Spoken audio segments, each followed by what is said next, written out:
En gros, j'ai deux appareils qui mesurent le soleil là, ils n'ont pas tout à fait la même valeur. Donc ça me permet de faire une courbe pour voir c'est quoi l'écart qu'il y a entre les deux. Ouais. Ça mesure les watts au mètre carré du soleil. Et en général, moi, quand je teste les panneaux solaires, je teste le soleil en même temps. C'est vraiment la puissance au mètre carré qui est reçue. Mais comme ils n'ont pas tout à fait le même capteur, toi, il y en a un qui a une boule blanc et un truc plat. C'est puis une petite cellule photovoltaïque, je pense, qu'il y a dedans. Et ils n'ont pas la même façon de calculer. Donc moi, je me suis basé sur celui de droite que j'avais en stock. Tu vois, des fois, il y a que 50 watts d'écart, des fois, il y a 100 watts d'écart. C'est pas parfait. C'est quand même intéressant de filmer, puis je vais pouvoir faire mes courbes. Ouais. Parce que toutes les mesures que j'ai fait sur ma chaîne YouTube depuis le début, je les fais avec l'appareil de droite. En faisant des arrêts sur image. Ouais. Et du coup, je voudrais actualiser pour ce panneau-là, pour cette marque-là, un des panneaux que j'ai trouvé qui avait le meilleur résultat au niveau soleil. C'est quoi comme marque du coup celui-là? Aiko. Toi là, il n'y a même pas 20 watts d'écart. Ah ouais. Des fois il y a un écart, des fois il n'y en a pas beaucoup, tu vois. Très étrange. Ouais. Voilà, il y a presque 220 watts d'écart. Ouais. 580. T'as quasiment plus de 10 d'écart là, c'est ouf. Là il y a 150 d'écart. 372. Là c'est presque la même valeur comme ça. On est presque pareil. Si je me mets face au soleil, hop, il y a un écart. Toi c'est... Est-ce que mon capteur il est sale?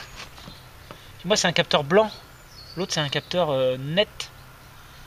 Toi, on sent que c'est pas le même capteur. 617, 485.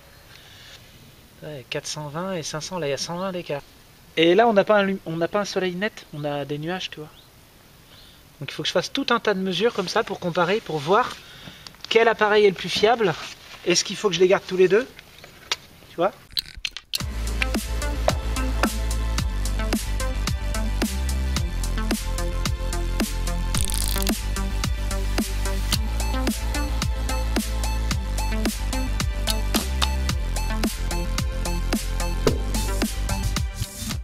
L'appareil de mesure que j'ai acheté est un Fluke IRR1 Sol.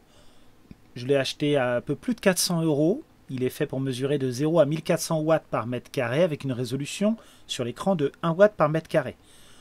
Je n'ai pas trouvé de certificat ou d'attestation de métrologie ou de référence nationale de mesure. J'ai juste constaté en le recevant qu'il y avait un simple panneau solaire amorphe dessus. Et a priori, il doit avoir un algorithme qui convertit la tension du panneau et peut-être son courant en puissance. Donc il se base déjà sur un panneau solaire. Moi, ça me gêne un peu parce que du coup, il faudrait connaître la réponse du panneau solaire par rapport au soleil pour établir la puissance du soleil. Et bon, je ne sais pas pourquoi ils ont fait ça. Moi, je m'attendais à ce qu'ils mettent au moins 2 capteurs de mesure pour avoir corrélé 2 valeurs. Et avoir, enfin toi, moi c'est ce que j'avais vu sur les capteurs industriels, il fallait 2 capteurs différents. Et donc là, on semble être uniquement sur la puissance captée par cette surface de panneau de manière directe, pas de captage diffus, uniquement sur ce panneau. Donc, mais bon, pourquoi pas, c'est Fluke, on va lui faire confiance, et je vais comparer avec mon appareil de mesure Voltcraft que j'ai acheté et qui m'a servi à faire quasiment tous mes tests jusqu'à présent. J'ai fait donc des relevés comparatifs entre Fluke et Voltcraft et j'ai obtenu un écart entre les deux courbes. Donc tout d'abord des courbes avec une évolution dans le temps et un résultat de mesure en watts au mètre carré du soleil avec des points de mesure simultanés. Il y a effectivement un écart entre Fluke et Voltcraft. Moi je constate que Fluke est plus stable et a tendance à surévaluer la puissance du panneau solaire. Pourquoi je dis surévaluer? Parce que j'ai vu que les corrélations des puissances de panneaux solaires par rapport à la mesure du Fluke avaient un décalage. Il avait tendance à annoncer un soleil très puissant. Et à l'inverse, le Voltcraft a tendance à annoncer une puissance de soleil plus basse et à une instabilité. Je pense que c'est lié à son capteur qui est en bulbe, qui est rond et qui capte un petit peu plus de soleil et de luminosité que la lumière directe de la petite cellule photovoltaïque calée sur le Fluke. Et je pense qu'il y en a un qui a une mesure directe sans vraiment avoir à corriger et l'autre qui a besoin de calculer via son algorithme quelque chose pour estimer la puissance du soleil. Je pense que ce sont les deux écarts, mais il y a très très peu d'informations techniques. J'ai estimé donc que le flux surévaluait de 10% et que Volcraft sous-évaluait de 16%. J'ai fait plusieurs calculs pour y arriver. Vous allez voir qu'en prenant ça en compte, on a des résultats plutôt corrects. Si je fais maintenant la moyenne entre une courbe de watts au mètre carré moyenne entre Fluke et Volcraft pour faire l'axe des abscisses en bas, la puissance moyenne, donc j'ai fait l'un plus l'autre divisé par 2, et que j'ai regardé l'écart qu'il y avait entre les deux, parce qu'il fallait bien une base, hein, pas uniquement le temps comme la courbe précédente, et bien du coup on voit bien que par rapport à la moyenne, il y en a une qui est au-dessus, une qui est en dessous. C'est logique, elles sont symétriques vu qu'il y a une moyenne. Mais elles sont globalement corrélées, en fait. On constate quand même un petit bombé inverse entre les deux. C'est pas parfait. Bon bah moi ce que j'ai constaté, donc ce que j'ai pris comme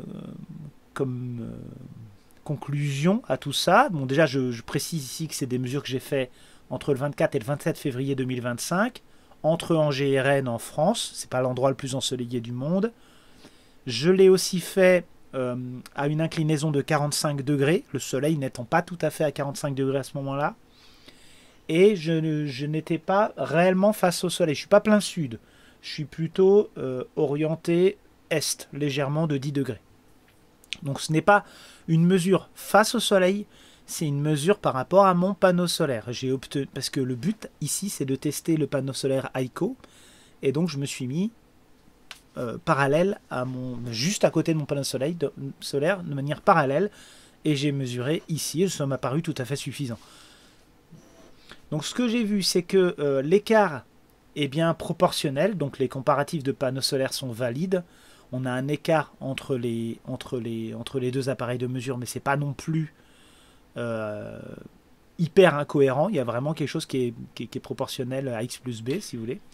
Enfin, ça correspond à ça, donc le pourcentage d'erreur me paraît applicable tout au long de la courbe du panneau solaire. Ça prouve notamment que le soleil est bien plus puissant que 1000 watts au mètre carré, dans les deux cas.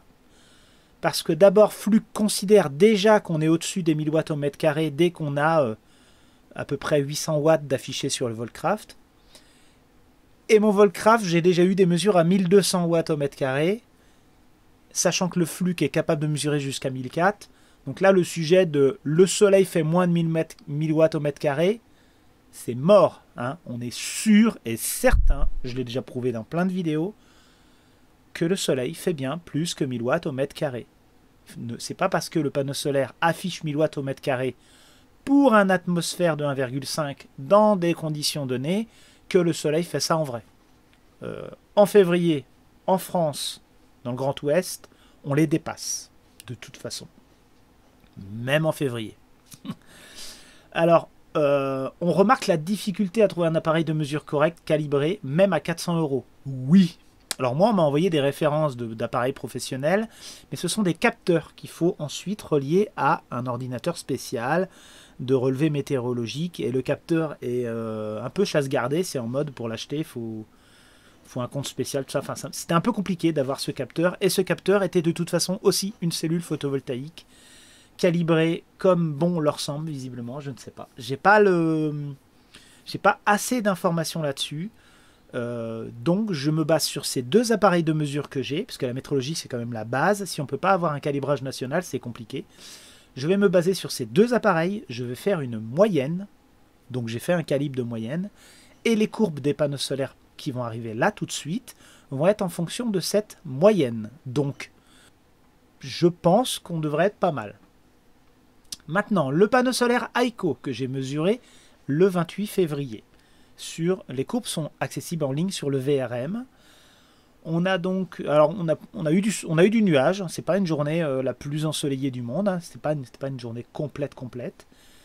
J'ai obtenu en zoomant, ok, ils sont par deux les panneaux à chaque fois. Hein, une puissance de 927 watts pour deux panneaux de 440 watts, avec le Fluke qui annonçait 1154 watts au mètre carré. Donc il affichait plus que la puissance que les 1000 watts au mètre carré, et on avait aussi effectivement plus que les 840 watts attendus, 840 watts pour 1000 watts au mètre carré. De la même manière, le Longhi au même moment avait la même courbe quasiment que le Aiko, mais avec une puissance un peu plus faible, puisque c'est un 405 watts à la base. On a obtenu 853 watts au mètre carré, c'est supérieur au 410 x 2, au 820. Donc pour l'instant, les deux panneaux ont dépassé leur puissance, avec un soleil qui apparemment, d'après le FLUC, a aussi dépassé la puissance des 1000 watts au mètre carré. Pour l'instant, aucun problème. J'ai aussi mesuré sur le multi-RS où il y a 14 Longhi. J'ai obtenu une puissance un petit peu plus faible, qui est liée au fait que comme j'ai un ombrage partiel, sur les deux boucles, les deux strings, ils ne sont pas tous à pleine puissance. Alors que sur les deux panneaux côte à côte, j'ai fait des mesures à un moment donné où vous n'avez pas d'ombrage sur ces panneaux. Mais c'est pour montrer, juste comme ça. J'avais déjà fait un certain nombre de mesures en comparant les panneaux solaires Estar Solar et Aiko, où j'avais fait des relevés, j'avais montré que l'irradiance solaire sur le VRM n'était pas tout à fait cohérente. J'avais fait des estimatifs, j'avais comblé les courbes, j'avais constaté que les 440 watts Aiko étaient supérieurs en puissance aux 460 watts Estar Solar. Je dirais que c'était pas très très dur à confirmer, un peu comme quand j'ai comparé tous les panneaux solaires d'occasion avec aussi les Anker. Moi je pense que peu importe que ce soit avec le Fluke ou le Voltcraft, on a quand même une proportionnalité avec le soleil, donc le comparatif des panneaux est bon, mais on sait qu'on a un petit décalage de 16% possible. Je rappelle que la plupart des panneaux que j'avais mesurés étaient de l'ordre de 25 à 38% de surcharge, enfin de surpuissance. C'est supérieur à 16%. Hein. Donc on sait que de toute façon les panneaux dépassent leur puissance. Ça n'empêche pas que les courbes comparatives des différentes marques, quand j'ai comparé les 22 panneaux je crois, c'est valide. Ça veut dire aussi que lorsqu'il y avait des panneaux qui n'atteignaient pas les 100%, c'était pire que ça en vrai. Donc en comparant l'Aiko avec le Longhi de manière temporelle, c'est-à-dire même mesure, même moment, de manière croissante. On a bien le panneau Longhi qui atteint ses 400 et quelques watts et le panneau Aiko qui atteint les 440 de manière progressive. Pas trop d'écart entre eux. Globalement, ils ont la même réponse au soleil. Si j'applique ça avec la moyenne de soleil, vous savez, l'abscisse avec la moyenne de soleil des deux appareils, on a aussi une proportionnalité avec un petit creux une courbe un petit peu tordue qui, à mon avis, est plus liée à la mesure de puissance qu'à la mesure des panneaux solaires ou au petit décalage entre le moment où les MPPT produisent beaucoup. Je pense qu'il y a un petit décalage à ce niveau-là, mais j'ai fait quand même suffisamment de mesures pour qu'on ait un nuage de points cohérent. C'est pour ça que je garde souvent quand la droite est faite des petits zigzags, je vérifie que les valeurs sont bonnes, mais je les garde. On constate qu'à 800 watts au mètre carré, on a 342 watts, 342 watts pour le Longhi, alors que le NOTC est à 302 watts. Le NOTC, c'est la puissance estimée pour 800 watts au mètre carré de soleil. On va voir ça dans la fiche technique. Et 370 watts pour le Aiko, alors que son NOTC est à 331 watts. On constate aussi qu'à 1000 watts au mètre carré, sur cette fameuse moyenne, on a presque atteint la puissance. Donc vous voyez que la moyenne, elle est à peine bonne. C'est pour ça que je sais qu'on est à moins 10 plus 16. Vous voyez, sur les appareils de mesure. Mais bon, j'ai voulu garder la valeur moyenne pour que ce soit pour bien comparer les panneaux entre eux. À 1000 watts au mètre carré, on a 459, il manque 1 watt. Et 401, il manque 4 watts. Donc on pourrait dire sur cette unique valeur que l'Aiko est un peu plus performant que le Longhi. Pourquoi pas. En regardant les notices techniques, ici sur l'Aiko, on voit que la puissance à 440 watts est pour 1000 watts au mètre carré, 331 watts pour 800 watts au mètre carré. Et sur le Longhi, on a 405 watts pour 1000 watts au mètre carré et 302,7 pour 800 watts au mètre carré, toujours avec 1,5 atmosphère. Alors c'est toujours un peu litigieux, je dirais pas litigieux, mais c'est toujours un peu conditionnel de parler de puissance au mètre carré, de comparer les choses, parce que les fabricants n'utilisent pas le soleil, ils utilisent des lampes artificielles au xénon avec des filtres pour simuler l'atmosphère. D'accord? Donc on est censé avoir 1000 watts au mètre carré après le filtre, d'où le 1,5 atmosphère.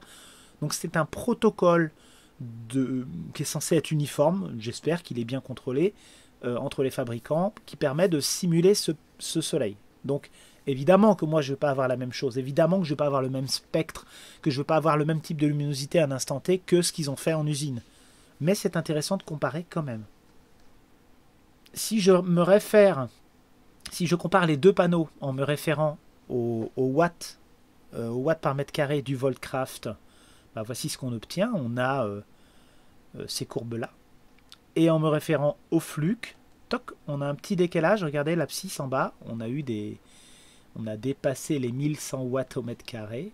Et on a effectivement atteint les puissances. Mais c'est les mêmes courbes. Hein. Si je reviens en arrière et que je remets, c'est un peu les mêmes. Mais c'est avec un petit décalage sur les watts au mètre carré en bas. Un décalage de quand même plus de 200 watts. Hein. Mais le comparatif panneau est valide. Voilà pour ce comparatif panneau et appareil de mesure. J'espère à l'avenir qu'on aura un peu plus d'informations sur la fiabilité de ces appareils de mesure. Je sais que j'ai une tolérance à respecter, mais ça me permet quand même de tester mes installations et de voir si on produit suffisamment. Je pense que je continuerai à emporter les deux appareils de mesure simultanément sur mes installations pour vérifier. Mais je ne crois pas que j'aurai des résultats différents. Très bien. Allez, au revoir.